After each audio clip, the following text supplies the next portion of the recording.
ჩვენ უნდა ვახსოვდეს, რომ ადამიანის ცხოვრება უნდა წარმოადგენდეს ჯვარს, სწრაფვა ღვთისაკენ და სწრაფვა ადამიანისაკენ. ეს არის ყოველი ადამიანის ცხოვრების მიზანი. ძალიან ხშირად სვამენ ასეთ დგება ჩვენს წინაშე ასეთი კითხვა,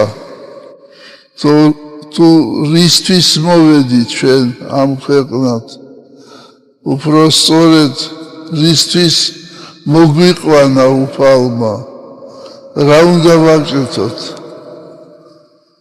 ადამიანმა უპირველეს ყოვლისა სიკეთე უნდა აკეთოს თავისი თავისთვის. უნდა იცოდეს ადამიანმა